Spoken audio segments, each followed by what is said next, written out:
আর অল্প কিছুক্ষণ সময়ের মধ্যে স্পিকার, উচ্চকক্ষের স্পিকার থেকে শুরু করে আরও কয়েকজন যারা আছেন বিরোধী দলীয় নেতার পক্ষ থেকে যারা স্পিকার থাকবেন, তারা কারা কারা থাকতে পারবেন আজকের জাতীয় সাংবিধানিক যে কাউন্সিলটা তৈরি হবে সেই বিষয়গুলো নিয়ে কিন্তু মূলত আজকে আলোচনা হবে, এমনটা কিন্তু আজকে বৈঠকের যে পর্বগুলো আছে সেখান থেকে আমরা জানতে পেরেছি।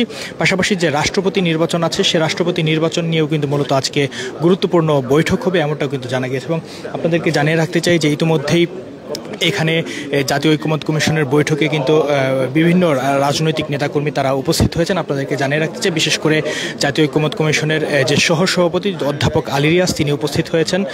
জানিয়ে রাখতে চাই যে বিভিন্ন রাজনৈতিক দলের নেতা বিশেষ করে বাংলাদেশ জামাতে ইসলামের নেতৃবৃন্দ তারাও কিন্তু উপস্থিত হয়েছেন। আমরা আর দেখছি যে গোলাম মোহাম্মদ তাহের তিনি উপস্থিত হয়েছেন।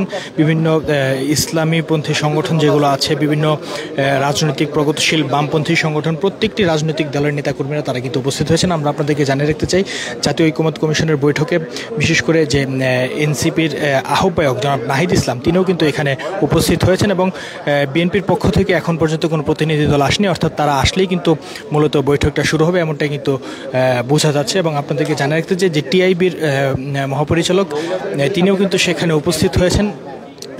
বিশেষ করে বিভিন্ন অন্যান্য যে আরও সংগঠনগুলো আছে প্রত্যেকটি সংগঠনের নেতাকর্মীরা উপস্থিত হয়েছেন। আপনাদেরকে দেখাতে চাই যে বিশেষ করে রুহিন হোসেন প্রিন্স তিনিও কিন্তু উপস্থিত হয়েছেন।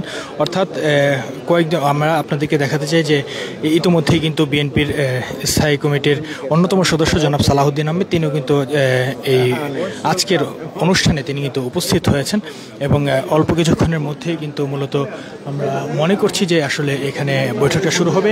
বিএনপির অন্যতম স্থায়ী কমিটির সদস্য জনাব সালাহুদ্দিন আহমেদ তিনিও কিন্তু ইতিমধ্যে উপস্থিত হয়ে গেছেন। অর্থাৎ কিছুক্ষণের মধ্যেই সবাইকে নিয়ে বৈঠকটা শুরু হবে এমনটাই কিন্তু Immigration to Canada. We provide the best quality service and solution for Canada immigration. Please visit our website and contact for details.